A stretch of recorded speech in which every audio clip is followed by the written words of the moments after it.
Hello friends, BSc की special class में आप सभी लोगों का एक बार फिर से मोस्ट वेलकम है। और आज के इस वीडियो के अंदर हम डिस्कस करेंगे साइनोबैक्टीरिया के बारे में। दोस्तों, ये साइनोबैक्टीरिया का topic BSc first year botany का फर्स्ट सेमेस्टर और सेकंड सेमेस्टर इन दोनों में स्टडी कराया जाता है। फर्स्ट सेमेस्टर के अंदर आप स्टडी करते हैं वायरस, बैक्टीरिया एंड फंजाई के बारे में, जिसके अंदर आप साइनोबैक्टीरिया को भी स्टडी करते हैं। Second semester algae, lichens and bryophyta, इसके अंदर भी आप साइनोबैक्टीरिया को स्टडी करते हैं। तो साइनोबैक्टीरिया बीएससी एंड एमएससी, अगर आप एमएससी बॉटनी से कर रहे हैं या जूलॉजी से कर रहे हैं तो वहां पर भी साइनोबैक्टीरिया का टॉपिक आपको मिलेगा। मोस्ट इंपॉर्टेंट टॉपिक है और इसको आज हम डिटेल में स्टडी करने वाले हैं। सबसे पहले हम डिस्कस करेंगे साइनोबैक्टीरिया के हैबिट और हैबिटेट के बारे में, फिर इसकी सेल स्ट्रक्चर को डिटेल में स्टडी करेंगे। नंबर थर्ड पॉइंट, साइनोबैक्टीरिया को हम स्टडी करेंगे इसके जनरल फीचर्स और इकोनॉमिक इंपॉर्टेंस, और साथ में थैलस ऑर्गेनाइजेशन ऑफ साइनोबैक्टीरिया, ये ज्यादा इंपॉर्टेंट टॉपिक है। और साथ में रिप्रोडक्शन इन साइनोबैक्टीरिया। तो साइनोबैक्टीरिया से रिलेटेड जितने भी इंपॉर्टेंट टॉपिक्स हैं बीएससी और एमएससी के लिए, ये सभी टॉपिक्स को हम इस वीडियो के अंदर कवर करेंगे। तो चलिए दोस्तों स्टार्ट करते हैं। चलिए दोस्तों हेडिंग डाल लीजिए साइनोबैक्टीरिया। आज की इस वीडियो के अंदर हम साइनोबैक्टीरिया को डिटेल में स्टडी करेंगे और साथ में नोट्स भी बनाएंगे। ठीक है, साइनोबैक्टीरिया के ऊपर इस नोट्स के अंदर मैं कौन कौन से पॉइंट्स इंक्लूड करने वाला हूं। सबसे पहले हम डिस्कस करेंगे इसके हैबिटेट के बारे में, फिर इसकी सेल स्ट्रक्चर के बारे में, फिर इसका जनरल फीचर्स के बारे में, फिर उसके बाद इसका थैलस ऑर्गेनाइजेशन किन किन फॉर्म्स में पाया जाता है। ठीक है, हैबिटेट में हम ये देखेंगे कि ये कहाँ कहाँ पर सर्वाइव कर पाता है, क्योंकि मोस्ट सक्सेसफुल ऑर्गेनिज्म है और ये अलग अलग जगह पर अलग अलग इन्वायरमेंट में सर्वाइव कर सकता है। उसके बाद हमारा टॉपिक होगा रिप्रोडक्शन इन साइनोबैक्टीरिया। साइनोबैक्टीरिया में रिप्रोडक्शन किन किन मेथड से होता है, और फाइनली हम डिस्कस करेंगे इकोनॉमिक इंपॉर्टेंस ऑफ साइनोबैक्टीरिया। तो दोस्तों साइनोबैक्टीरिया के ऊपर हम कंप्लीट नोट्स बनाने वाले हैं और इसको बहुत ही डिटेल में स्टडी करेंगे, क्योंकि एमसीक्यूज बेस पर अगर आप कॉम्पिटिटिव एग्जाम देते हैं तो वहां पर भी क्वेश्चंस पूछे जा सकते हैं। ठीक है, इससे अगर आप बीएससी के स्टूडेंट हैं और एमसीक्यूज में भी क्वेश्चंस पूछा जाता है तो साइनोबैक्टीरिया से कई सारे टॉपिक्स या कई सारे एमसीक्यूज लिए जाते हैं। तो चलिए दोस्तों स्टार्ट करते हैं। नंबर फर्स्ट, इसकी सेल स्ट्रक्चर को अगर आप ध्यान से देखें तो इसकी सेल स्ट्रक्चर से रिलेटेड कई सारे एमसीक्यूज पूछे जा सकते हैं, क्योंकि ये जो है दोस्तों बैक्टीरिया और एल्गी इन दोनों में सिमिलरिटी शो करता है। ठीक है, लेकिन डिफरेंशिएट दोनों से है लेकिन सिमिलरिटी शो करता है। इन दोनों के बीच अगर आप कहें कि एक कनेक्टिव लिंक की तरह है। ठीक है, तो चलिए सबसे हेडिंग डाल लीजिए साइनोबैक्टीरिया। साइनोबैक्टीरिया और cyanophyta are gram negative and photosynthetic bacteria कहलाता है। तो पॉइंट क्या है, आप इसको किस कैटेगरी में रखेंगे? Gram negative bacteria. आपको याद हो मैंने पिछली वीडियो के अंदर डिस्कस किया था बैक्टीरिया में ग्राम स्टेनिंग, जिसके बेस पर हमने बैक्टीरिया को दो पार्ट में ग्राम पॉजिटिव और ग्राम नेगेटिव, उसकी सेल वाल के बेस पर हमने इसको अलग अलग सेपरेट किया था। तो दोस्तों ये जो बैक्टीरिया है साइनोबैक्टीरिया, इसको हमने ग्राम नेगेटिव की कैटेगरी में रखा है, जिसको हम आज डिटेल में स्टडी करने वाले हैं। तो ये फोटोसिंथेटिक होता है, यानी कि प्रकाश संश्लेषण करता है, यानी कि खुद अपना जो फूड है वो खुद फॉर्मेशन कर सकता है, अपना जो भोजन है उसका निर्माण खुद ही कर सकता है फोटोसिंथेसिस रिएक्शन के द्वारा। अब ये फोटोसिंथेटिक है, यानी कि इससे कई सारी बातें पता चलती हैं कि इसके अंदर जो है क्लोरोफिल प्रेजेंट होता है। ठीक है, इसके अंदर जो है पिगमेंट प्रेजेंट होता है जिससे कि ये फोटोसिंथेसिस करता है। जैसे कि फॉर एग्जांपल इसके अंदर carotenoid and xanthophyll, chlorophyll A, phycobilins, ये सब इसके अंदर प्रेजेंट होता है। पिगमेंट प्रेजेंट होने की वजह से ये अपना फूड का फॉर्मेशन खुद करता है। जबकि आप जनरली बैक्टीरिया देखें तो बैक्टीरिया के अंदर ये जो फोटोसिंथेटिक पिगमेंट है वो एब्सेंट होता है, वो इसलिए वो दो है हेट्रोट्रोफ होते हैं, दूसरे ऑर्गेनिज्म पर डिपेंड करते हैं। ठीक है, अपना जो न्यूट्रिशन है वो हेट्रोट्रोपिक करते हैं, बट ये ऑटोट्रोफिक, इनको साइनोबैक्टीरिया को आप ऑटोट्रोफिक भी कह सकते हैं क्योंकि ये फोटोसिंथेसिस करते हैं। तीसरा पॉइंट, इनको हम जो है ब्लू ग्रीन एल्गी के नाम से भी जानते हैं। ठीक है, blue green algae leave virtually in all environments, ये लगभग सभी इन्वायरमेंट्स में प्रेजेंट होते हैं जहां पर वाटर प्रेजेंट हो, दैट कंटेन वाटर। दोस्तों ये वाटर जहां पर प्रेजेंट होता है लगभग सभी जगह पर पाए जाते हैं। जैसे फॉर एग्जांपल मॉइस्ट सोइल, गीली मिट्टी में पाए जाते हैं, फ्रेश वाटर में पाए जाते हैं, समुद्र में पाए जाते हैं, आइस वाटर में पाए जाते हैं, आइस वाटर ऑफ ग्लेशियर। ठीक है, and other in hot springs में भी प्रेजेंट होंगे, एंड वेयर जहां पर टेम्परेचर जो है 85 डिग्री सेल्सियस या इससे भी ज़्यादा होता है, ऐसी जगह पर ये सर्वाइव कर जाते हैं। इसीलिए तो इनको कहा जाता है कि मोस्ट सक्सेसफुल ऑर्गेनिज्म, हर जगह रहने वाले। ठीक है, और ये सिम्बायोटिकली रिलेशनशिप भी शो करते हैं, और ये दलदली इलाके में भी और फ्रोजन वाटर के अंदर भी ये प्रेजेंट होते हैं। तो इसीलिए इनके इस तरह का वेरियस हैबिटेट देख करके आखिर ये यहाँ कई जगह पर जहाँ पर 85 डिग्री सेल्सियस से ज़्यादा टेम्परेचर है वहाँ पर भी ये सर्वाइव कर जाते हैं। इसीलिए इनको जो है मोस्ट सक्सेसफुल ऑर्गेनिज्म कहा गया। और कॉमन फीचर्स, इनके कॉमन फीचर्स क्या हैं वो, और इनकी सेल स्ट्रक्चर से रिलेटेड उन सभी बेसिस पर मैं आपको यहाँ पर समझाने वाला हूँ। तो इसको अच्छे से नोट करें। सबसे पहले तो अगर आपसे पूछा जाए कि भाई ये जो साइनोबैक्टीरिया है ये इसको किस कैटेगरी में रखा जाए, यानी कि इसकी जो सेल स्ट्रक्चर है वो किस बेस पर रखा जाए, क्योंकि आप लोग जानते हैं सेल को बेसिकली हमने दो पार्ट में डिवाइड किया गया है, प्रोकैरियोटिक एंड यूकैरियोटिक। यूकैरियोटिक थोड़ा ज़्यादा डेवलप सेल होती है, ठीक है। उसके अंदर मेम्ब्रेन बाउंडेड ऑर्गेनल जैसे कि गोल्जी कॉम्प्लेक्स, माइटोकॉन्ड्रिया या फिर ट्रू न्यूक्लियस ये, और या फिर आप कहें तो क्लोरोप्लास्ट, ये सब प्रेजेंट होता है। डबल मेम्ब्रेन बाउंडेड ऑर्गेनल भी प्रेजेंट होता है। बट अब अगर आप प्रोकैरियोटिक ऑर्गेनिज्म को देखें या प्रोकैरियोटिक सेल को देखें तो वहाँ पर आपको दिखाई देगा कि इनकी जो सेल है थोड़ा लेस डेवलप होती है। तो ये जो साइनोबैक्टीरिया है ये जो है प्रोकैरियोटिक सेल के अंदर आते हैं। तो आप क्या कहेंगे, ये जो है प्रोकैरियोटिक होते हैं। क्यों रखा गया प्रोकैरियोटिक के अंदर? क्योंकि दोस्तों इसके अंदर मेम्ब्रेन बाउंडेड ऑर्गेनल जैसे कि फॉर एग्जांपल माइटोकॉन्ड्रिया एब्सेंट है, गोल्जी कॉम्प्लेक्स एब्सेंट है, एंडोप्लाज्मिक रेटिकुलम एब्सेंट है, ठीक है, ट्रू न्यूक्लियस भी एब्सेंट है। तो इसलिए इसको जो है हमने प्रोकैरियोटिक सेल के अंदर रखा गया है, ठीक है। दूसरा पॉइंट है ये ऑटोट्रॉफिक होते हैं। ऑटोट्रॉफिक का मतलब स्वयपोषी, मतलब खुद का खाना, ये जो अपने भोजन है, ये फूड का फॉर्मेशन है, खुद ही कर लेते हैं, ये किसी दूसरे एनिमल्स पर डिपेंड नहीं होते, ठीक है। तो इसलिए हम इसको बोलेंगे ऑटोट्रॉफिक। उसके बाद तीसरा पॉइंट है इनके अंदर फोटोसिंथेटिक पिगमेंट पाया जाता है, ठीक है। कौन कौन सा पिगमेंट हो सकता है, जो कि मैंने आपको बताया। कुछ पिगमेंट जो होते हैं इनको कलर डोनेशन का काम करते हैं, ठीक है, कलर भी डोनेट करते हैं। जैसे फॉर एग्जांपल फाइकोबिलिन्स।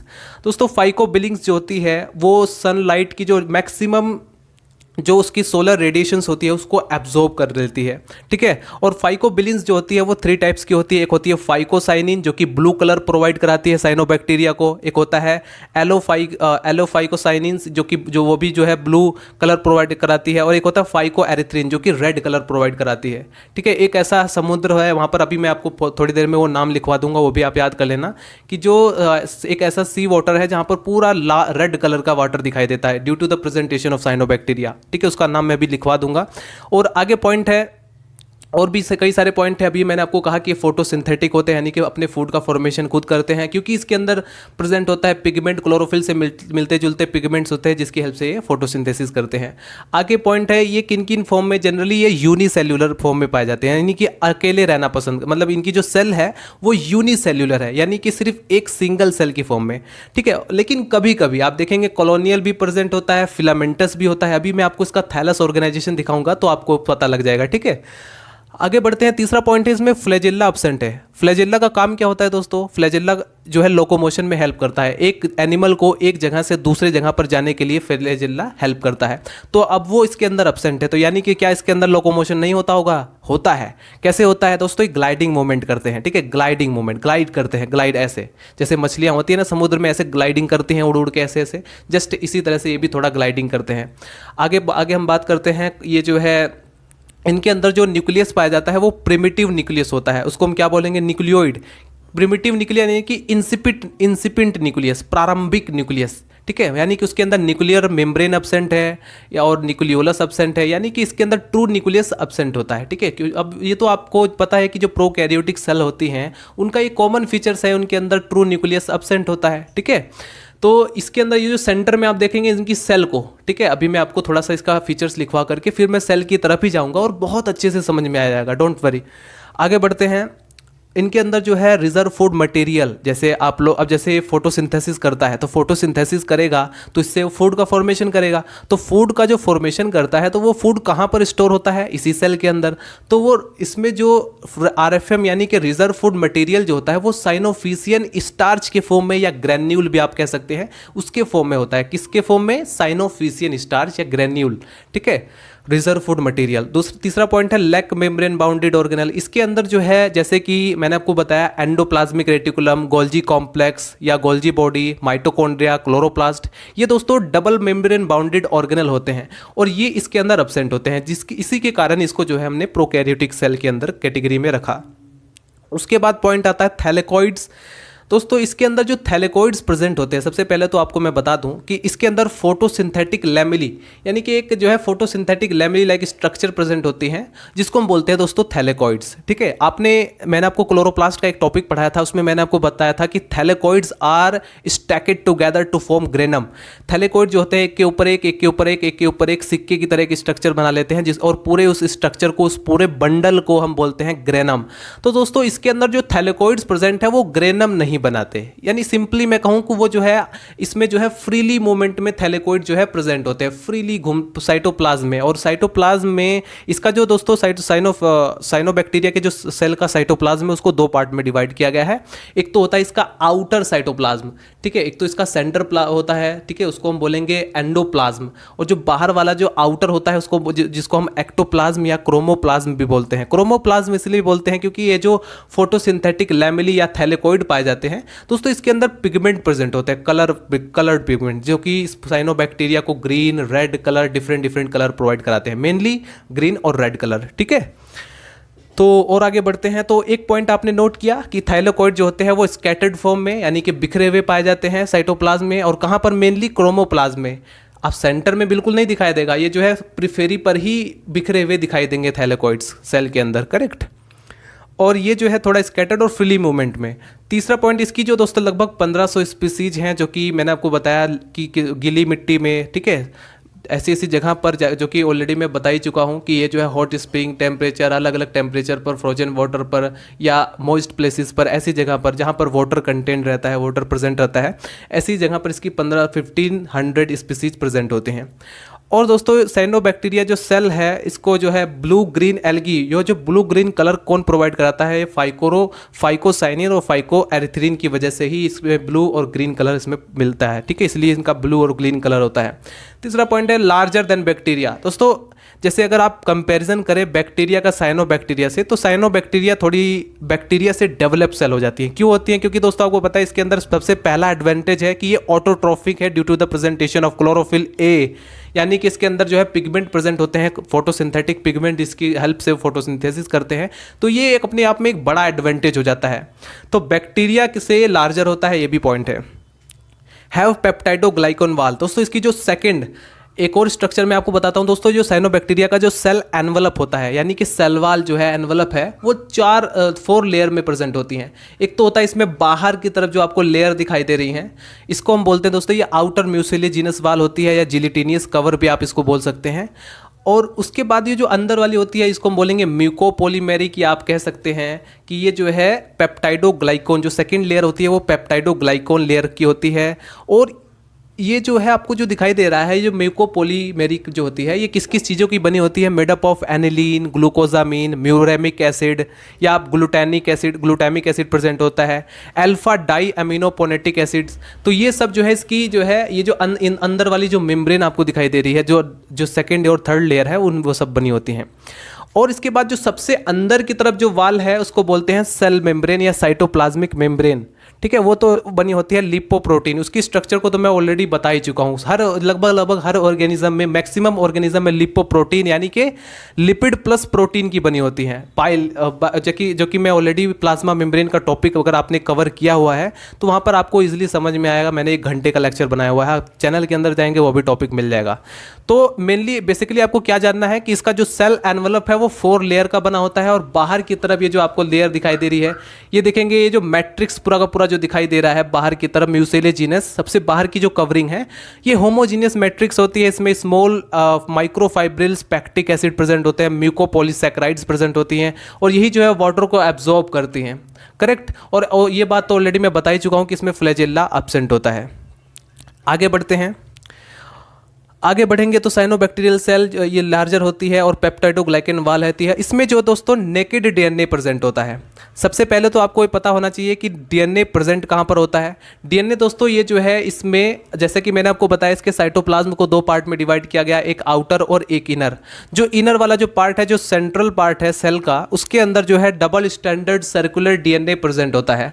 और ये जो डीएनए है वो नेकेड डीएनए है। नेकेड डीएनए का मतलब क्या होता है कि इस डीएनए ये जो है हिस्टोन प्रोटीन इसमें एब्सेंट होता है। जनरली आप देखते हैं, या फिर मैंने कई बार ये बात ऑलरेडी मैं न्यूक्लियोसोम मॉडल में बता भी चुका हूं कि डीएनए के जो हिस्टोन प्रोटीन है उसके चारों तरफ जो है डीएनए की रैपिंग होगी और धीरे धीरे वो कंडेंस फॉर्म बना करके को क्रोमेटिन बनाता है, फिर क्रोमेटिन कंडेंस होकर के क्रोमोसोम बनाती है।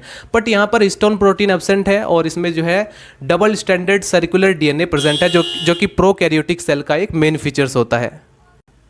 और भी आप इसके मेन फीचर्स लिख सकते हैं, जैसे कि इसमें राइबोसोम प्रेजेंट है। दोस्तों राइबोसोम का मेन फंक्शन क्या होता है? राइबोसोम एक ऐसी मशीनरी या ऐसे ग्रेन्यूल्स, ऐसे छोटे छोटे पार्टिकल होते हैं जो कि प्रोटीन संश्लेषण करते हैं।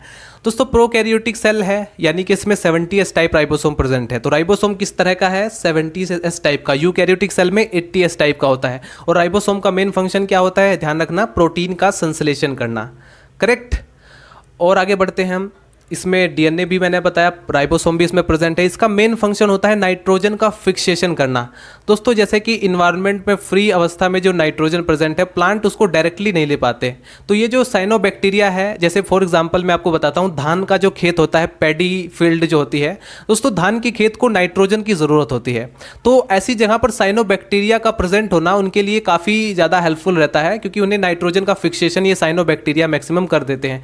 ये इन्वायरमेंट को जो है नाइट्रेट को नाइट्राइट में कन्वर्ट कर देते हैं, जो कि इजीली प्लांट जो है उसको इजीली ले लेते हैं। तो इस तरह से नाइट्रोजन का फिक्सेशन करना जो है ये इनका काम होता है, मेन फंक्शन होता है। करेक्ट। तो और ये किसकी हेल्प से करते हैं? क्योंकि इसके अंदर नाइट्रोजिनेज एंजाइम प्रेजेंट होता है। एमसीक्यूज में पूछा गया था, इसलिए मैं आपको कहना चाहूंगा आप इसको नोट कर लें। नाइट्रोजिनेज एंजाइम्स होता है जो कि नाइट्रोजन फिक्सेशन में हेल्प करता है। ये सब साइनोबैक्टीरिया में प्रेजेंट होता है। और एक और पॉइंट नोट करें दोस्तों, जैसे कि मैंने आपको बताया, इसके अंदर फाइकोबिलिन्स प्रेजेंट होती है। फाइकोबिलिन्स जो होती हैं वो जो है सोलर रेडिएशन की मैक्सिमम लेंथ को ऑब्जॉर्ब कर लेती हैं। और ये 3 टाइप्स की होती हैं। एक होता है फाइकोसाइनिन, एक होता है एलोफाइकोसाइनिन, और एक होता है फाइकोएरिथ्रिन। ठीक है, फाइकोएरिथ्रिन रेड कलर का, बाकी दोनों जो फाइकोसाइनिन है और एलोफाइकोसाइनिन है, ठीक है, फियोसाइनिन, वो जो है ब्लू कलर के होते हैं। करेक्ट। उसके बाद फाइनली ये जो फोटोसिंथेटिक लैमेली, यानी जिसको मैंने थैलेकॉइड बताया, ये जो इसके अंदर पिगमेंट मैंने आपको बताया प्रेजेंट होते हैं दोस्तों, ये इसकी मेम्ब्रेन पर प्रेजेंट होते हैं। ठीक है, इसकी जो मेम्ब्रेन आपको दिखाई दे रही है, इसकी एक मेम्ब्रेन, थैलेकॉइड की एक मेम्ब्रेन की स्ट्रक्चर आपके सामने है, जहां पर मैंने अपना फिंगर रखा हुआ है। ये जो देख रहे हैं, ये पूरा ये आपको पूरी जो स्ट्रक्चर दिखाई दे रही है नीचे की तरफ, ये जो मेम्ब्रेन है यही है थैलेकॉइड की मेम्ब्रेन। और इसके अंदर जो ब्लू कलर का ये जो डॉट मैंने दिखाया है, ये रिप्रेजेंट कर रहा है फाइकोसाइनिन और एलोफाइसाइनिन को। ठीक है, और ये जो ऊपर की तरफ जो रेड कलर का पिगमेंट दिखाई दे रहा है, ये रिप्रेजेंट कर रहा है फाइक्रोएरिथ्रिन को। ठीक है, ये रेड कलर प्रोवाइड कराता है। तो इस तरह से ये प्रेजेंट होते हैं ये जो। और ये क्रोमोप्लाज्म दोस्तों, इसका जो साइटोप्लाज्म होता है, इसका जो पेरिफेरी पर जो साइटोप्लाज्म प्रेजेंट होता है, या एक्टोप्लाज्म जिसको बोलते हैं, इसको क्रोमोप्लाज्म नाम इसीलिए दिया गया क्योंकि क्रोमो का मतलब होता है कलर। ठीक है, और प्लाज्म मतलब यहाँ पर आप समझ सकते हैं साइटोप्लाज्म है, तो कलर वाला ये जो बाहर वाला जो पार्ट होता है ये कलर्ड होता है। रीज़न है यही है कि क्योंकि इसके अंदर जो है ये इसमें कलर्ड पिगमेंट प्रेजेंट होते हैं, जिसका नाम आप यहाँ पर नोट कर सकते हैं। तो ये था पूरा साइनोबैक्टीरिया की सेल स्ट्रक्चर और जनरल फीचर्स। और अभी मैं आपको यहाँ पर इसकी थैलस ऑर्गेनाइजेशंस और इसके अलावा हम इसकी हेटेरोसिस्ट स्ट्रक्चर को भी स्टडी करने वाले हैं, उसकी सेल की स्ट्रक्चर। फिलहाल आप यहाँ पर एक बार फिर से मैं फटाफट रिपीट कर देता हूँ। देखो, याद करने की क्या ट्रिक है, इसकी सेल को याद करने का मैं ट्रिक बताता हूँ। सबसे पहले आप इसकी पूरी सेल को 2 पार्ट में डिवाइड कर लीजिए, साइटोप्लाज्म और सेल एनवलप। अब मैं आपको बताता हूँ सेल एनवलप के बारे में। सेल एनवलप अपने माइंड में रखना है कि 4 लेयर होती है इसके अंदर। बाहरी लेयर जो होती है आउटर म्यूसिलेजिनस होती है, और ये जो है होमोजीनियस मैट्रिक्स या फिर स्मॉल फिब्रिल्स, इसके अंदर पैक्टिक एसिड होता है, म्यूकोपॉलीसैकेराइड्स होता है, ये वाटर एब्जॉर्प्शन का काम करता है। सेकंड लेयर आप कहेंगे वहां पर पेप्टाइडोग्लाइकन लेयर या फिर आप कहेंगे म्यूकोपॉलीमेरिक होती है, और ये जो है aniline, glucosamine, muramic acid, glutamic acid, alpha di aminopimelic acid, इस चीज़ों का बना होता है। फिर उसके बाद आप अंदर जो सबसे अंदर वाली जो लेयर होती है वो होती है प्लाज्मा मेम्ब्रेन लेयर, या फिर आप कहेंगे सेल मेम्ब्रेन या साइटोप्लाज्मिक मेम्ब्रेन। वही जो है एक्सपोर्ट इंपोर्ट का काम करती है, वो सेमी परमेबल होती है। ये सारी बातें तो आप ऑलरेडी आपको पता ही होगा, अगर आपने लेक्चर, मेरा पुराना लेक्चर देखा होगा साइटोप्लाज्म मेम्ब्रेन के बारे में। ठीक है, तो बाकी इसके अंदर जो साइटोप्लाज्म है उसको 2 पार्ट में डिवाइड किया गया है। एक एक्टोप्लाज्म यानी जिसको हम बोलेंगे क्रोमोप्लाज्म, एक होता है अंदर की तरफ सेंट्रल वाला जो प्लाज्म है उसको बोलेंगे एंडोप्लाज्म। यहाँ पर क्रोमोप्लाज्म के अंदर कौन कौन से पिगमेंट पाए जाते हैं? इसके अंदर गैस वेसिकल्स या फिर आप कहेंगे फोटोसिंथेटिक लैमेली। ठीक है, और सेंट्रल में जो प्रेजेंट होता है वो होता है इसके अंदर डीएनए। ठीक है, circular double stranded naked DNA present होता है, और साइनोफिशियन स्टार्च भी इसके अंदर प्रेजेंट होता है, जो कि एक रिजर्व फूड मटेरियल है। ठीक है, तो कई सारे जो स्ट्रक्चर्स हैं वो इसके अंदर प्रेजेंट होते हैं। यही आपको सिंपली याद करना है, इसमें ज़्यादा कुछ एक्स्ट्रा है नहीं। ठीक है, तो आप इसको फटाफट नोट करें। दोस्तों हेडिंग डाल लीजिए thallus organisation of cyanobacteria. Video के इस क्लिप के अंदर हम साइनोबैक्टीरिया के थैलेस ऑर्गेनाइजेशन को डिस्कस करेंगे और इसके बारे में नोट्स बनाएंगे। जैसे फॉर एग्जांपल ये किन किन फॉर्म में पाया जाता है, unicellular, multi cellular, filamentous form, और किन किन ब्रांच या अनब्रांच किन किन फॉर्म्स में पाए जाते हैं, इनकी थैलेस ऑर्गेनाइजेशन क्या है। दूसरा पॉइंट है हेटेरोसिस्ट। दोस्तों शॉर्ट क्वेश्चन में 2 नंबर में बीएससी में कभी कभी पूछ लिया जाता है हेटेरोसिस्ट के बारे में, और अगर आप एक एमएससी के स्टूडेंट हैं तो वहाँ पर आपसे 5 नंबर में कभी कभी इसके बारे में एक्सप्लेनेशन आता है हेटेरोसिस्ट, इसकी सेल स्ट्रक्चर के बारे में, और एक्सप्लेन भी करना होता है। तो आप चाहें तो नोट्स भी बना सकते हैं। तो दोस्तों जैसा कि मैंने आपको बताया कि साइनोबैक्टीरिया डिफरेंट हैबिटेट में पाया जाता है, ठीक है। ये हर जगह लगभग हमने देखा कई जगह पर ये सर्वाइव कर जाता है, ठीक है। और कितना टेम्परेचर होता है, हॉट स्प्रिंग्स में भी पाए जाते हैं, पॉन्ड्स में, गीली मिट्टी में पाए जाते हैं, ऐसी जगह पर जाकर वाटर की प्रेजेंटेशन होती है, ऐसी जगह पर पाए जाते हैं, फ्रोजन वाटर के अंदर भी, ठीक है। तो मतलब temperature, high temperature, low temperature, हर जगह ये जो है सर्वाइव कर जाते हैं। तो इसीलिए इसको क्या बोला गया, हमने इसको बोला था कि ये जो है मोस्ट सक्सेसफुल ऑर्गेनिज्म है। और इनका अगर आप थैलेस ऑर्गेनाइजेशन यानी कि इसकी सेल स्ट्रक्चर को देखें तो ये मोस्टली, ध्यान रखना, ज़्यादातर ये जो है यूनिसेल्युलर फॉर्म में पाए जाते हैं, ठीक है, सिंगल सेल के फॉर्म में, ठीक है। जैसे फॉर एग्जांपल आप यहाँ पर यूनिसेल्युलर का एग्जांपल नोट करेंगे, क्रोकोकस। आप इस तरह से एक डायग्राम बना सकते हैं। कोकस का मतलब क्या होता है दोस्तों? कोकस का मतलब होता है कोई चीज़ स्फेरिकल गोल है तो उसको हम कोकस, बैक्टीरिया का अकॉर्डिंग टू, जब आप बैक्टीरिया का क्लासिफिकेशन करते हैं तो आपने सुना होगा कई सारे बैक्टीरिया का नाम, स्ट्रेप्टोकोकस या मोनोकोकस, ठीक है। तो वो कोकस के बेस पर, कोकस का मतलब होता है स्फेरिकल, कोई चीज़ गोलाकार स्ट्रक्चर है। अगर यही स्फेरिकल स्ट्रक्चर जो है लंबी एक गोल चेन बना ले तो उसको हम बोलते हैं स्ट्रेप्टोकोकस। तो इस तरह से ये बैक्टीरिया का नोमेनक्लेचर किया जाता है, ठीक है। तो इसका नाम है क्रोकोकस और ये यूनिसेल्युलर बैक्टीरिया है या साइनोबैक्टीरिया, आप नोट करेंगे। कभी कभी यही इसी तरह का जो यूनिसेल्युलर है, अगर बहुत सारे आपस में एक झुंड बना करके, या फिर आप कहें कि बहुत सारे आपस में मिल जाएं, तो ये कहलाएगा मल्टी सेल्युलर। जैसे फॉर एग्जांपल ये जो साइनोबैक्टीरिया ग्लियोकैप्सा एक ऐसा साइनोबैक्टीरिया है जो कि मल्टी सेल्युलर होता है, मतलब एक से ज़्यादा सेल या झुंड में रहता है, ठीक है, कॉलोनी बनाकर रहता है, ठीक है। तो ये है नंबर 3। आप ध्यान से देखेंगे फिलामेंटस लाइक, इस तरह से भी ये पाया जाता है, जैसे इसका एग्जाम्पल है स्पायरोलिना, ठीक है। और भी आप देखेंगे, अगर कभी कभी ऐसा नहीं है कि स्फेरिकली पाया जाए, कभी कभी यूनिसेल्युलर फॉर्म में, जैसे कि फॉर एग्जांपल डर्मोकार्पा, इसमें आपको इस तरह से, जैसे ओडोगोनियम का आपने बेसल पार्ट देखा है, जस्ट उस तरह से भी ये पाया जाता है, ठीक है। ये इसका अपेक्स पार्ट कहलाएगा और ये इसका बेसल पार्ट कहलाएगा, ठीक है। तो इस तरह से देख सकते हैं आप डायग्राम में डिफरेंट हैबिटेट में डिफरेंट सेल्युलर ऑर्गेनाइजेशन, इनका थैलेस ऑर्गेनाइजेशन देखने को मिलता है। नोस्टोक और एनोबिना अपने फेमस नाम है, आपने 12th में भी पढ़ा होगा। ये नाइट्रोजन फिक्सेशन का काम करते हैं, प्लांट्स की जड़ों में पाए जाते हैं, अलग अलग जगह पर पाए जाते हैं। जैसे फॉर एग्जाम्पल एनोबिना है, ये एजोल्ला प्लांट की जो रूट होती है उसके अंदर ये नाइट्रोजन फिक्सेशन का काम करते हैं। दोस्तों इनके अंदर स्ट्रक्चर्स प्रेजेंट होती हैं, जैसे ये एकाइनेट्स स्ट्रक्चर है, हेटेरोसिस्ट स्ट्रक्चर है। ये जो स्ट्रक्चर्स होती हैं दोस्तों, ये रिप्रोडक्शन में हेल्प करती हैं, और ये हेटेरोसिस्ट होता है, नाइट्रोजन फिक्सेशन में भी हेल्प करता है। तो ये सारा का सारा आप देख सकते हैं। ये फिलामेंटस है, ये फिलामेंटस आपको दिखाई देगा। ये आपने देखा स्फेरिकल है, यूनिसेल्युलर है, मल्टी सेल्युलर है, ये देख सकते हैं फिलामेंटस। अभी आपको दिखाई देगा, जैसे फॉर एग्जाम्पल हम ले लेते हैं, जैसे ये, तो इसका नाम तो होगा लिंबिया, ये हो गया हमारे पास साइटोनीमा। तो दोस्तों साइटोनीमा, या फिर एस यहाँ पर साइलेंट रहता है, इसलिए इसको हम साइटोनीमा भी बोलते हैं। साइटोनीमा आपको ध्यान से देखेंगे तो इसके चारों तरफ, इन सभी के चारों तरफ आप ध्यान एक चीज़ नोट कर लेना कि म्यूसिलेजिनस वाल होती है, ठीक है, आउटर वाल, क्योंकि जैसे कि हमने इसके सेल के स्ट्रक्चर को देखा था कि 4 लेयर्ड होती है।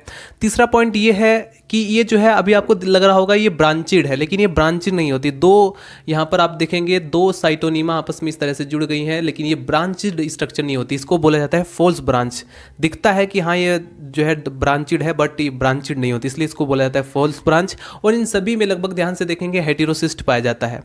और आप यहाँ पर देख सकते हैं ग्लियोट्राइकिया में, इसमें एक ऑक्टोपस की तरह आपको दिखाई देगा स्ट्रक्चर, ठीक है। ग्लियोट्राइकिया में इसमें भी हेटेरोसिस प्रेजेंट होता है, और इसमें भी फॉल्स ब्रांच प्रेजेंट होती है, मतलब रियल ब्रांच नहीं है, ठीक है, दिख जरूर रहा है वो ब्रांच की तरह है। और ये आप देख सकते हैं, ये है सिलिंड्रोस्पर्मम, इसकी थैलेस ऑर्गेनाइजेशन ध्यान से देखें, नीचे की तरफ हेटेरोसिस्ट प्रेजेंट होता है, ये इस तरीके से राउंड स्ट्रक्चर बना करके घूम जाता है, ठीक है। ज़रूरी नहीं कि इसी तरह से पाया जाए, इधर भी रोटेट कर सकता है। तीसरा पॉइंट है, ये देख सकते हैं एनाबियोप्सिस, ये बिल्कुल सीधा इस तरह से, इसमें बीच बीच में आपको यहाँ पर दिखाई देगा कि ये जो सेल है ये आपस में जुड़ी हुई हैं, ठीक है, मतलब सभी सेल डायरेक्टली कनेक्ट नहीं है, ठीक है। ये और इसके बाद ये जो आप देख रहे हैं ये हमारे पास नोस्टॉक है, ये इस फॉर्म में भी इस तरह से मुड़ा हुआ स्ट्रक्चर में भी पाया जाता है, ये सिथ। और इसके चारों तरफ जैसे कि एक पॉइंट आप नोट करेंगे, सिथ को ही हम क्या बोल रहे हैं, म्यूसिलेजिनस वाल की तरह एक आउटर कवरिंग होती है साइनोबैक्टीरिया के अंदर। ओसिलेटोरिया आपके सिलेबस में है, आप BSc second year BSc first year के अंदर ही आप एल्गी के अंदर सबसे पहले ओसिलेटोरिया के बारे में, ब्लू ग्रीन एल्गी के बारे में स्टडी करते हैं।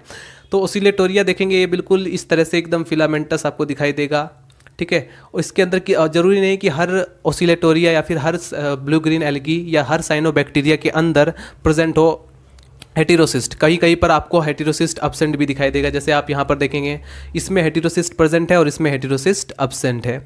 तो ये पूरा का पूरा आप जो देख रहे हैं इसमें इसी तरह से आपको डायग्राम एग्जामिनेशन पेपर में बनाना होता है, ठीक है। और तीसरा पॉइंट ये है कि अब यहाँ पर हम स्टडी कर लेते हैं हेटेरोसिस्ट की सेल स्ट्रक्चर के बारे में, क्योंकि ये ज़्यादा इंपॉर्टेंट है।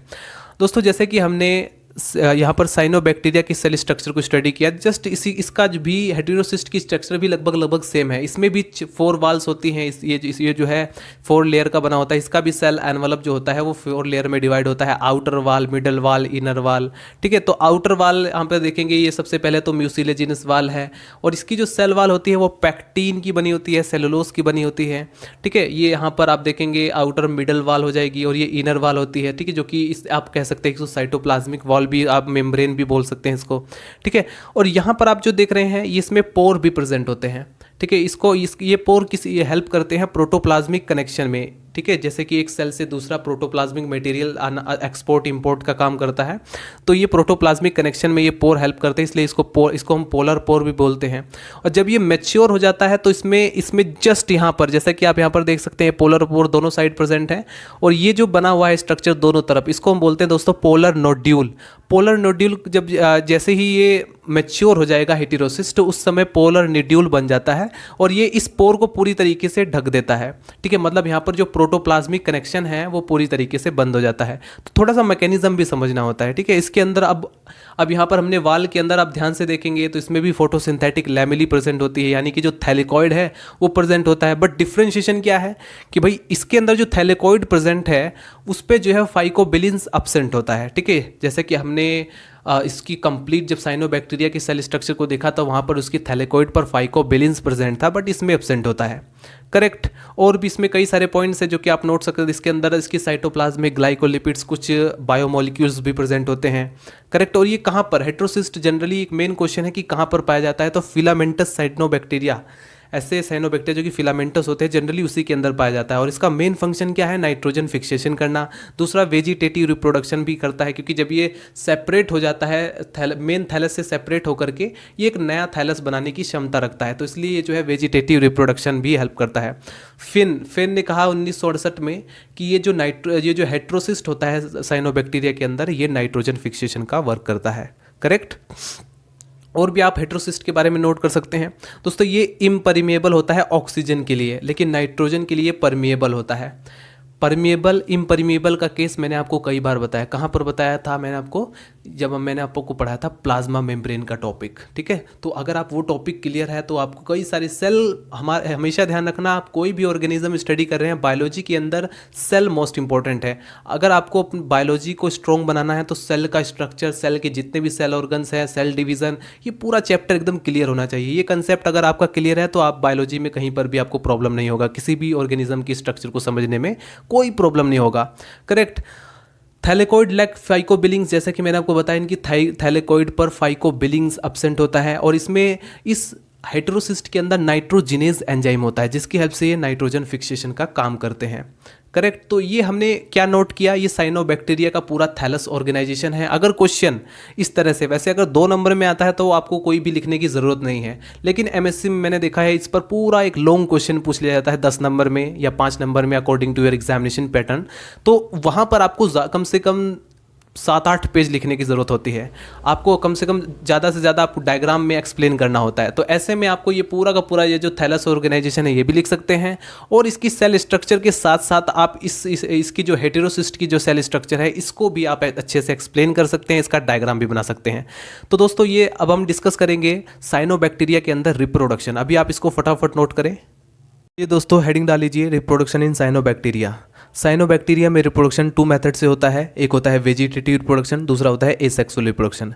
जिस तरह से एल्गी, फंजाई, ब्रायोफाइटा इन सभी में रिप्रोडक्शन होता है और ये अपनी संख्या को बढ़ाते हैं, उसी तरह से साइनोबैक्टीरिया में भी रिप्रोडक्शन होता है और ये भी अपनी संख्या को बढ़ाते हैं। ठीक है, किस तरह से रिप्रोडक्शन होता है सबसे पहले हम डिस्कस करेंगे साइनोबैक्टीरिया में वेजिटेटिव रिप्रोडक्शन।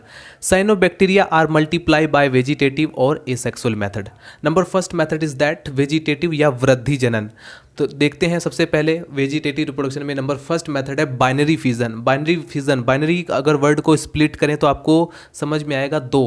मतलब कि क्या होता है कि जैसे ये हमारे पास एक सिंगल सेल है, साइनोबैक्टीरियल सेल है। साइनोबैक्टीरियल सेल के अंदर जो साइटोप्लाज्मिक कंटेंट है और इसके अंदर जो न्यूक्लियस मटेरियल है वो सबसे पहले यहाँ पर डिवाइड हो जाएगा। ठीक है, सबसे पहले तो इसका जो साइटोप्लाज्म है वो ग्रोथ करके इंक्रीज हो जाएगा, फिर उसके बाद इसका जो न्यूक्लियर मटेरियल है वो डिवाइड होना स्टार्ट हो जाएगा और फाइनली इस सेल के बीच में कॉन्स्ट्रिक्शन बनेगा। इस तरह से जैसा कि आप यहाँ पर देख सकते हैं, कॉन्स्ट्रिक्शन बनने से फिर ये दोनों की दोनों जो सेल हैं वो सेपरेट हो जाएंगी। तो इस तरह से एक सेल से 2 सेल बन जाता है, एक साइनोबैक्टीरियल सेल से 2 साइनोबैक्टीरियल सेल बन जाती हैं। इस तरह का जो मेथड होता है उसको हम बोलते हैं बाइनरी फिजन। ठीक है, उसके बाद नंबर सेकंड मेथड होता है हेटेरोसिस्ट फॉर्मेशन। जैसा कि हमने यहाँ पर थोड़ी देर पहले जस्ट इस पिछली क्लिप के अंदर हमने डिस्कस किया हुआ है कि हेटेरोसिस्ट के बारे में। इसी वीडियो की जो पिछली क्लिप्स है उसमें मैंने आपको बताया हेटेरोसिस्ट सेल की स्ट्रक्चर के बारे में। तो वहाँ पर मैंने जिसके बारे में बताया था वो उसी हेटेरोसिस्ट के बारे में यहाँ पर मैं बता रहा हूँ कि जो हेटेरोसिस्ट होता है वो मेन थैलस से, या फिर आप कहें कि अगर कोई फिलामेंटस एल्गी है तो फिलामेंटस एल्गी के मेन सेल से वहाँ से अलग हो जाएगा। ठीक है, हेटेरोसिस्ट जो होता है वो अलग होकर के जर्मिनेट करना स्टार्ट कर जाएगा। ठीक है, उसका जो प्रोटोप्लाज्म है वो एक्टिव होकर के डिवीजन करना स्टार्ट कर जाता है और दोबारा से एक नया थैलस का फॉर्मेशन करता है। So they are separated with the main plant body and divided to form new plant body. ठीक है, एक नया प्लांट बॉडी या आप कहें न्यू साइनोबैक्टीरियल सेल का फॉर्मेशन करता है। हेटेरोसिस्ट जनरली आप देखेंगे कहाँ पर प्रेजेंट होता है, फिलामेंटस एल्गी के अंदर। तो एक नए फिलामेंट जो है, या एल्गी इसलिए कह रहा हूँ क्योंकि इसे हम साइनो ब्लू ग्रीन एल्गी भी बोलते हैं और साइनोबैक्टीरिया भी बोलते हैं। रीज़न है कि क्योंकि ये दोनों से सिमिलरिटी शो करता है, इसलिए मैं आपको कंफ्यूज करना नहीं चाहूँगा, इसलिए आपको क्लियर बता दे रहा हूँ कि बैक्टीरिया से भी सिमिलरिटी शो करता है और एल्गी से भी। इसको हम ब्लू ग्रीन एल्गी भी कहते हैं और साइनोबैक्टीरिया भी बोलते हैं। ठीक है, आगे बढ़ते हैं। नंबर थर्ड मेथड है बाय फ्रेगमेंटेशन। फ्रेगमेंटेशन में कई बार मैंने आपको फंजाई या ब्रायोफाइटा या फिर आप कहें एल्गी, इन सभी में बता चुका हूँ। फ्रेगमेंटेशन वो मेथड होता है जैसे थैलस का या प्लांट बॉडी का कोई भी एक पार्ट सेपरेट हो जाए, टूट करके या किसी भी तरीके से वो सेपरेट हो जाए तो एक नया थैलस बना लेता है। तो इस तरह का अगर रिप्रोडक्शन होता है तो उसको हम बोलते हैं बाय वेजिटेटिव रिप्रोडक्शन। ठीक है, प्लांट बॉडी का कोई भी पार्ट अगर टूट करके या सेपरेट होकर के एक नए थैलस को बनाता है तो इस तरह का जो मेथड हो उसको हम बोलेंगे बाय फ्रेगमेंटेशन द्वारा यहाँ पर वेजिटेटिव रिप्रोडक्शन हुआ है। उसके बाद आप देखेंगे नंबर 4 तरह का मेथड है बाय फॉर्मेशन ऑफ सेपरेटल डिस्क। जैसे कि आप लोग जानते हैं ओसिलेटोरिया, मैं एग्जांपल देकर समझाता हूं। जैसे कि साइनोबैक्टीरिया सेल में एक आता है ओसिलेटोरिया, इसको हम एल्गी बोलते हैं, ब्लू ग्रीन एल्गी भी बोलते हैं। तो इसमें क्या होता है एक्चुअली, इसके जो बीच वाली जो सेल्स होती हैं, कुछ सेल्स एक्टिव होकर के इसमें डिवीजन होगा और इस बीच बीच में इनके सेपरेटल डिस्क बन जाती हैं। ठीक है, जिलेटिनियस सेपरेटल डिस्क, जैसा कि आप लोग देख सकते हैं। स्टार्टिंग में ऐसा कुछ नहीं था ओसिलेटोरिया एल्गी में, लेकिन बाद में क्या होता है, बीच बीच में ये जो सेल होती है इनके बीच सेपरेटल डिस्क, जो जिलेटिनियस मटेरियल है वो इसको सेपरेट कर देता है। अब यहाँ पर क्या होगा, यहाँ पर प्रोटोप्लाज्म का जो है आदान प्रदान नहीं होगा, कनेक्शन टूट जाएगा। ठीक है, अब इससे क्या होगा कि ये अलग हो जाएगा, ये पार्ट और ये पार्ट अलग हो जाएगा। अब ये जो पार्ट है पूरा का पूरा ये अलग होकर के एक नए थैलस को बना लेता है। तो इस तरह का हम बोलते हैं सेपरेटल डिस्क द्वारा वेजिटेटिव रिप्रोडक्शन, जो कि साइनोबैक्टीरिया में होता है। ठीक है, जैसे ये हमारे पास एक एग्जांपल है लिंगबिया के अंदर क्या होता है, इसमें भी सेम यही सेपरेटल डिस्क इस तरह से बन जाती है। ठीक है, जैसा कि आप यहाँ पर देखेंगे म्यूसिलेजिनस सिथ है और ये जो सेपरेटल डिस्क बनी है, ठीक है, जैसे फॉर एग्जांपल यहाँ पर हम देखते हैं ये बीच में जो आप देख रहे हैं ये सेपरेटल डिस्क बना हुआ है और ये पार्ट पूरा का पूरा अलग हो गया, ये पार्ट अलग हो गया, ये पार्ट अलग हो गया। तो ये जो अलग हुआ पार्ट इसको बोलते हैं हम दोस्तों हार्मोगोनिया। ठीक है, हार्मोगोनिया जो है आगे चलकर क्या करेगा, आगे चल के वो जो है जर्मिनेट करके एक नया बैक्टीरियल सेल या फिर आप कहें साइनोबैक्टीरियल सेल या फिर एक नया एल्गी को बना लेता है, एक नए ओसिलेटोरिया या ब्लू ग्रीन एल्गी को बना लेता है। करेक्ट। तो इस तरह से 4 मेथड से हमने देखा साइनोबैक्टीरिया के अंदर वेजिटेटिव रिप्रोडक्शन। अब हम डिस्कस करते हैं एसेक्सुअल रिप्रोडक्शन के बारे में। दोस्तों जो एसेक्सुअल रिप्रोडक्शन होता है साइनोबैक्टीरिया में अनफेवरेबल कंडीशन में होता है। अनफेवरेबल कंडीशन का मतलब आप ऑलरेडी जानते हैं, जब परिस्थितियां प्रतिकूल होती हैं, ठीक है। फेवरेबल कंडीशन यानी कि इनके अनुकूल परिस्थितियां हो जाती हैं, हर चीज़ जो जो इन्हें रिक्वायरमेंट है वो सब इनके पास प्रेजेंट है। बट अगर कंडीशन ऐसी है कि बिल्कुल टेम्परेचर जो है इतना टेम्परेचर है जितना कि ये सहन नहीं कर सकते, या फिर पानी की मात्रा कम है, मतलब इन्हें जहाँ पर जो जो इनको चाहिए वो इनमें प्रेजेंट नहीं है, जिनकी इनको रिक्वायरमेंट है, जिस तरह के इन्वायरमेंट की ये रिक्वायरमेंट है इनको, वो उस तरह का इन्वायरमेंट नहीं है, तो इसको क्या बोलेंगे आप, अनफेवरेबल कंडीशन। और अनफेवरेबल कंडीशन में एसेक्सुअल रिप्रोडक्शन होता है। जैसा कि आप यहाँ पर देखेंगे, ये एग्जाम्पल है हमारे पास वेस्टिला। वेस्टिला में क्या होता है, जैसे ही इसमें एक सेक्सुअल रिप्रोडक्शन होना होता है तो इसमें क्या होगा, जो अंदर का जो पूरा साइटोप्लाज्म है वो सबसे पहले सेपरेट होना, डिवाइड होना स्टार्ट हो जाता है। डिवाइड होकर के जैसा कि आप यहाँ पर देखेंगे, ये सेल अलग हो जाएगा, ये सेल अलग हो जाएगा। अब ये जो सेपरेटेड ये जो साइटोप्लाज्म है दोस्तों, ये थोड़ा संकुचित होता है, मतलब इकट्ठा हो जाता है, ठीक है। इकट्ठा होकर के इसका जो पूरा साइटोप्लाज्म है वो अलग बिल्कुल एक कंडेंस स्ट्रक्चर बना लेता है, ठीक है। और ये अभी जो स्ट्रक्चर आप दिखाई दे रहा है, इसको आप क्या बोलोगे, हॉर्मोस्पोर, ठीक है। यहाँ पर था हार्मोगोनिया, यहाँ पर बन गया हॉर्मोस्पोर। और इसके जो चारों तरफ जो वाल थी वो थोड़ा थिक हो जाती है, मोटी हो जाती है वाल। अभी क्या होगा, अब ये अनफेवरेबल कंडीशन का सामना कर सकता है, ठीक है। यहाँ पर हमने क्या कहा कि एसेक्सुअल रिप्रोडक्शन अनफेवरेबल कंडीशन में होता है, तो अनफेवरेबल कंडीशन से बचने के लिए ये एसेक्सुअल रिप्रोडक्शन करते हैं। इसलिए नहीं कि इनकी इच्छा है, इसलिए करते हैं क्योंकि इन्हें अनफेवरेबल कंडीशन में अपने आप को बचाना है। और अपने आप को बचाने के लिए क्या करेंगे, अपने चारों तरफ जो है सेल वाल का, एक मोटी सेल वाल का फॉर्मेशन कर लेंगे, ताकि एक हाई टेम्परेचर से बच सकें, पानी से बच सकें। इनका जो प्रोटोप्लाज्म है अगर वो ख़त्म हो गया तो फिर ये पूरी बॉडी डेड हो जाएगी। तो अपने प्रोटोप्लाज्म को बचाने के लिए इनके चारों तरफ थिक वाल का फॉर्मेशन होता है, और साथ में इसका जो प्रोटोप्लाज्म है वो इकट्ठा होकर के एक स्पोर बना लेता है, उसको बोलते हैं हार्मोस्पोर, ठीक है। अब ये हार्मोस्पोर क्या होते हैं, ये सेपरेट होकर के रेस्टिंग पीरियड में पड़े रहते हैं। ठीक है, रेस्टिंग पीरियड का मतलब कि जब तक कि ऐसे अनफेवरेबल कंडीशन बनी रहेगी तब तक कि ये जो है ऐसे ही पड़े रहेंगे। लेकिन जैसे ही फेवरेबल कंडीशन आएगी, बारिश आएगी, तो क्या होगा, इनका जो प्रोटोप्लाज्म है वो दोबारा से एक्टिव हो जाएगा, और फिर उसके बाद जो इसका जो मोटे जो सेल वाल का फॉर्मेशन था वो थोड़ा सा थिन हो जाएगा, पतला हो जाएगा, और इसका साइटोप्लाज्म जो बीच में सेंटर में है वो एक्टिव होकर के फिर दोबारा से एक नए थैलस या नए यहाँ पर वेस्टिलिया साइनोबैक्टीरिया को बना देता है।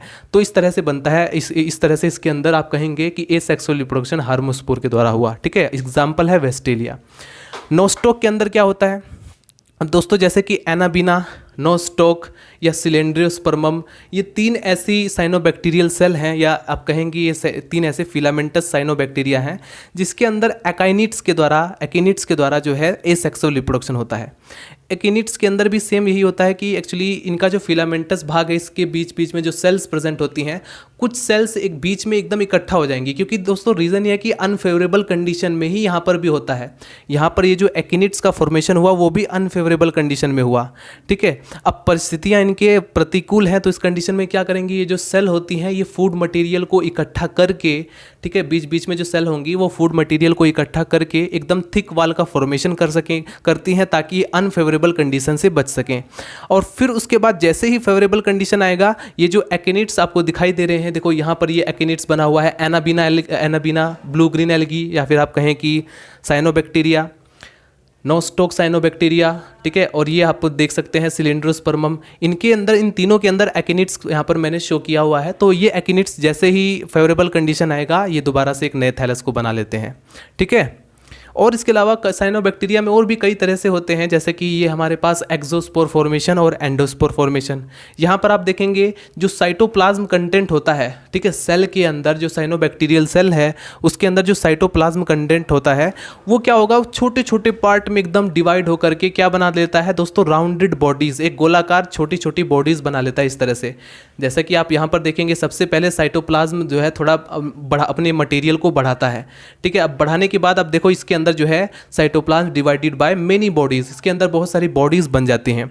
ठीक है। The protoplasm are divided in many part and rounded structure. अब इस ये जो है जैसे ही फेवरेबल कंडीशन आएगा, ये जो राउंडेड बॉडीज़ हैं ये सेपरेट होकर के सबसे पहले वाल फूट जाएगी और ये जो है सेपरेट होकर के नए थैलस को बनाती हैं। तो इस तरह से ये जो राउंडेड बॉडीज़ बनी या फिर ये जो स्पोर बने इनके अंदर, इस साइटोप्लाज्म के अंदर जो ये आपको दिखाई दे रहा है जो यहाँ पर स्पोर बने हुए, इस तरह के स्पोर को आप क्या बोलोगे? एंडोस्पोर बोलोगे। क्यों बोलोगे एंडोस्पोर? क्योंकि ये अंदर की तरफ बने हुए हैं, ठीक है। ये है सेल वाल के अंदर है। लेकिन यहाँ पर ये जो आप देख रहे हैं इस तरह के स्पोर को आप बोलोगे एक्सोस्पोर। क्यों? क्योंकि ये एक्सोस्पोर जो है अब ये बाहर की तरफ बनना स्टार्ट हो रहे हैं, ठीक है। तो इस तरह से ये क्या करते हैं, अपने आप को साइटोप्लाज्म की सुरक्षा करते हैं। सेक्सुअल रिप्रोडक्शन के द्वारा ये जो है अपने आप को बचा लेते हैं, अनफेवरेबल कंडीशन से बचा करके रिप्रोडक्शन करते हैं साइनोबैक्टीरिया या फिर ब्लू ग्रेन एल्गी, ठीक है। तो ये पूरा था यहाँ पर हमारे पास रिप्रोडक्शन इन साइनोबैक्टीरिया, जिसमें हमने क्या देखा कि 2 मेथड से होता है मेनली, वेजिटेटिव और asexual. Vegetative reproduction binary fission, fragmentation, heterocyst formation और सेपरेटल डिस्क के थ्रू। एसेक्सुअल रिप्रोडक्शन हार्मोस्पोर्स के थ्रू, एकेनिट्स के थ्रू, ठीक है। और बाकी देख सकते हैं एंडोस्पोर, एक्सोस्पोर के फॉर्मेशन के थ्रू। तो इस तरह से इसके अंदर रिप्रोडक्शन साइनोबैक्टीरिया के अंदर होता है। अगर ये लॉन्ग क्वेश्चन में पूछा जाए रिप्रोडक्शन इन साइनोबैक्टीरिया, तब आपको ये पूरा डायग्राम और इसको इसी तरह से एक्सप्लेन करना होगा, ठीक है। जैसे मैंने यहाँ पर एक्सप्लेन कर दिया उसी तरह से आपको भी मेन पॉइंट्स वहाँ पर आपको लिख लेना होगा, ठीक है। तो सबसे पहले आप इसको फटाफट नोट करें, फिर हम डिस्कस करेंगे इकोनॉमिक इंपॉर्टेंस ऑफ साइनोबैक्टीरिया। दोस्तों हेडिंग डाल लीजिए economic importance of cyanobacteria. Cyanobacteria के इकोनॉमिक इंपॉर्टेंस में हम इसकी यूज़फुल एक्टिविटीज़ और साथ में इसकी हार्मफुल एक्टिविटीज़ को भी डिस्कस करेंगे। इसकी जो यूज़फुल एक्टिविटीज़ है वो आपको यहाँ पर ज़्यादा दिखाई देगी और हार्मफुल एक्टिविटीज़ कम होती हैं। तो देखते हैं। सबसे पहले अगर आपसे पूछा जाए साइनोबैक्टीरिया यानी कि ब्लू ग्रीन एल्गी का मेन फंक्शन क्या होता है, तो आप कहेंगे नाइट्रोजन फिक्सेशन। दोस्तों जो प्लांट्स होते हैं जैसे कि साइकस की बात कर लेते हैं, हम एजोला की बात कर लेते हैं, तो ये क्या करते हैं, इनको नाइट्रोजन की ज़रूरत होती है और ये एटमॉस्फेयर से नाइट्रोजन को डायरेक्टली नहीं ले पाते। तो उसके लिए हेल्प करते हैं साइनोबैक्टीरिया, जैसे कि नोस्टोक, एनाबीना या फिर हम बोले साइटोनीमा। ये क्या करते हैं, ये एटमॉस्फेयर से नाइट्रोजन को फिक्स कर देते हैं सोइल के अंदर और बाकी का जो बचा हुआ काम है नाइट्रेट को नाइट्राइट में कन्वर्ट करने का, क्योंकि प्लांट उसको नाइट्राइट के रूप में कन्वर्ट करते हैं, तो नाइट्रेट को नाइट्राइट में कन्वर्ट करने का काम नाइट्रोबैक्टर अदर बैक्टीरियाज कर देते हैं, जैसे कि फॉर एग्जांपल नाइट्रोबैक्टर। तो दोस्तों इस तरीके से नाइट्रोजन का फिक्सेशन होता है, नाइट्रोजन की ज़रूरत होती है प्लांट्स को और प्लांट्स इसी तरह से नाइट्रोजन को लेते हैं, ठीक है। किसकी हेल्प से? साइनोबैक्टीरिया की हेल्प से और अदर बैक्टीरिया की हेल्प से। तो इस तरह से आप नोट करेंगे सम 50 स्पीसीज ऑफ साइनोबैक्टीरिया। साइनोबैक्टीरिया की कुछ 50 स्पीसीज हैं जो कि ये काम करने में यानी कि नाइट्रोजन फिक्सेशन को करने में कैपेबल यानी कि योग्य होती हैं। एग्जाम्पल आप नोट करेंगे Anabaena, Nostoc and Scytonema etcetera. Number second is that source of protein. दोस्तों ये साइनोबैक्टीरिया जो होता है वो प्रोटीन का सोर्स है, जैसे फॉर एग्जांपल स्पाइरुलिना, नाम याद रखना।